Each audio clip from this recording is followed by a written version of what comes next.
আল্লাহর নির্দেশ পালন করা ফরজ। আর এই ফরজ আমরা নামাজ পড়েছি, রোজা রাখছি, হজ করছি, যাকাত করছি, সব আল্লাহর দেওয়া যে ফরজ, এই ফরজ করলে যত সওয়াব পাবো, আল্লাহ বলেন হুয়া খায়রুম মিম্মা ইয়াজমাউন। আমার বন্ধুর আগমনে আমার রহমত পেয়ে যারা খুশি উদযাপন করবে, এটা সকল ইবাদত থেকে শ্রেষ্ঠ ইবাদত। এখনো সময় আছে, সত্য আছে, এই জঙ্গিবাদকে দমন করুন। নতুবা এই জঙ্গিবাদকে কিভাবে দমন করতে হয় সুন্নি জনতা জানে।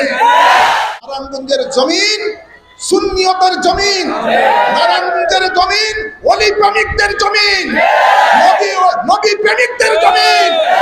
এই জমিন থেকে জিহাদের ডাক উঠবে, এই ডাক কারবালার ডাক হবে, এই ডাক হুসাইনের ডাক হবে, ইয়াজিদের